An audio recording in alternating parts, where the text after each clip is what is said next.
Hey guys, so I'm making this 1,000 mile review of my last 1,000 miles with this car. So I bought this, if you remember, back in late April. It is now late June, so I've had it for about 2 months. I put just about 1,000 miles on it, and I would have to say 300 to 400 of that was driving back from where I purchased it, and the rest of it now is just daily driving it. I have taken it on, since I bought it, I've taken it on a freeway once. Otherwise, it has been a lot of back road or county road driving here.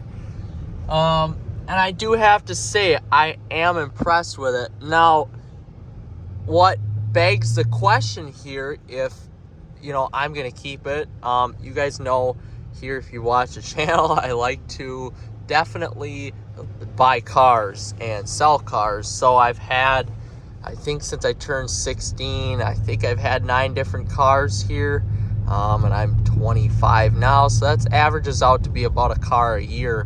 Especially in the last couple of years, I've had more than a car a year. But at any rate here, so I bought this with 72,000 miles, hair over 72,000 miles, and now I've got 73,150.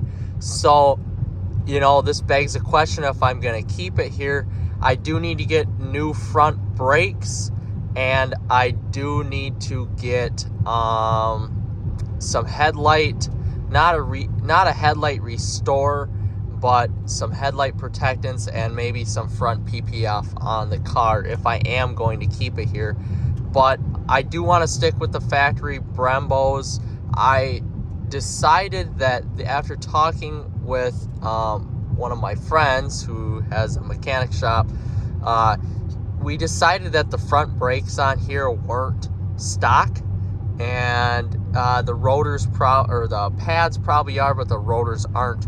So what I'm going to do is get the stock OE Brembo's pads and rotors back on the front of this and back on the rear, and I'm going to take that red paint that is on the calipers off so I can see the Brembo logo, and just bring everything back to stock essentially.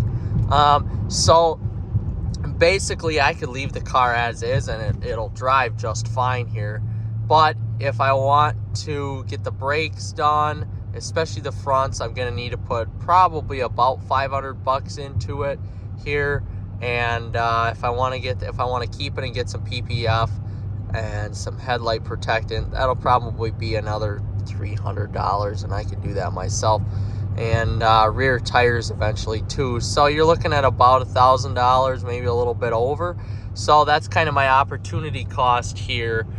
Whether I want to keep this or get rid of it. If I get rid of it here, I have some other stuff for sale that maybe I'll spend a little bit over what I sell here and get a newer Challenger, or maybe I can find a newer Challenger scat pack. I'm not sure yet. I don't know. I honestly kind of want to keep this car because it is so rare and not a lot of people have them. Plus, you can't really lose much more value on this car already. I bought it for 18. I don't anticipate this going under 18. If I post it, I'm going to post it high for 25. So, and that's if I am going to do it. But getting back here to the review, overall, I have to say, for being a 2007, and this is 2023, that's a 16-year-old car. Very impressed with the car, with how it drives. I'm impressed with how the previous owner took care of it. This is a high performance machine, and if you can find an owner that took care of the vehicle really well, like the previous owner did, these are definitely worth buying.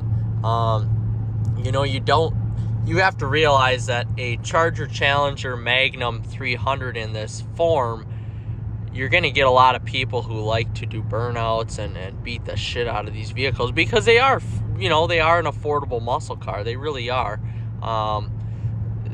So you just have to do your due diligence when you're buying these, and make sure that you're not buying one that somebody didn't take care of. The previous owner of this one did oil changes every roughly 1,000 miles, and he kept track of that, and always did the normal, wear and tear maintenance on it. So I felt pretty comfortable buying this. He was an older gentleman, and I did my research on the vehicle, and I've been doing my research on this vehicle for years, actually, and I did my research on him as well, and this worked out for the price. This worked out to be a really good option here for me and my car enthusiasm hobby here. So as long as you do your research on it, you're not going to have a ton of problems. You're going to have your normal wear and tear items.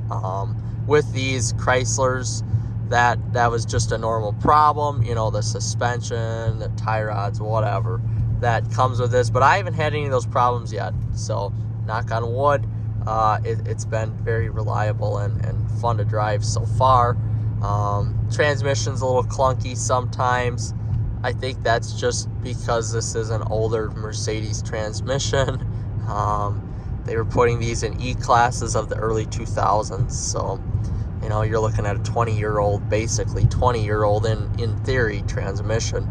But overall, very happy with the car. The interior is held up well. One thing I do have to say, in the light, you can see some bubbling here on the vinyl or soft plastic, whatever they use here for the trim pieces.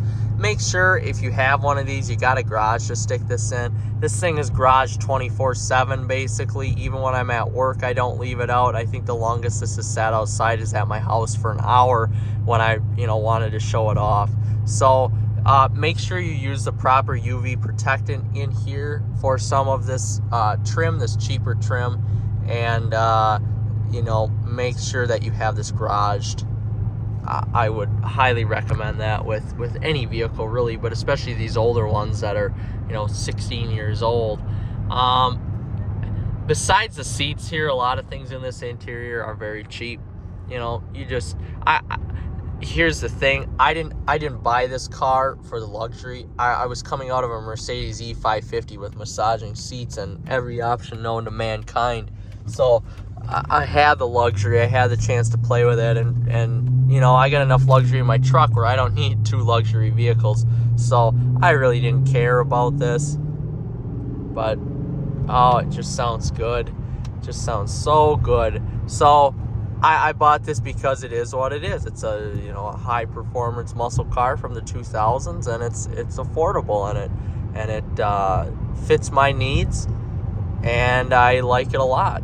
That's basically why I bought it. So, you just realize that if you're buying it. For somebody who lives down south, this may be a good option for a daily driver. For, a lot of people, this is their second vehicle, just like it is mine, to drive around and, enjoy the little bit of summer months that we have here, to enjoy it for that. So, with that being said, I think my first 1,000 miles of ownership of this vehicle have been the best 1,000 miles of ownership that I've had for any car. In terms of fun, a lot of cars, you don't get a turnkey anymore. I mean, there's a turnkey to turn the vehicle on. You could start the engine yourself. You don't have to push the button to start. Everything is a little bit more analog in this vehicle, although you do get adaptive headlights, adaptive rain sensing wipers, and safety crap like that. But stuff is more analog in here, and I appreciate that a little bit more as we're going more technological with our vehicles. And this is just pretty cool. You gotta own one of these once in your life to appreciate everything, especially this 6.1 liter Hemi. And that's kind of my 1,000 mile review here. I mean, so far so good. I wish I had more info for it, but if you're looking at one of these, whether it's a Magnum, Challenger, Charger 300, or even in a newer SRT variant, you get smiles every time you turn the key. What's not to beat? I mean, if you really appreciate it, here's the thing. I don't have really tight corners where I live, and I would absolutely love to get a smaller car. That would handle the corners, but I don't have a lot of small corners where I live, and I don't have a track near me. So this is the perfect cruiser. This is the perfect performance muscle car here. And if you're interested in one of these cars, you'll never lose interest in it. It's just not going to happen. So with that being said, the first 1,000 miles has been excellent with it, and I am very impressed with the vehicle so far, and I know you guys will be too if you are interested in this vehicle. We'll do one final send off here.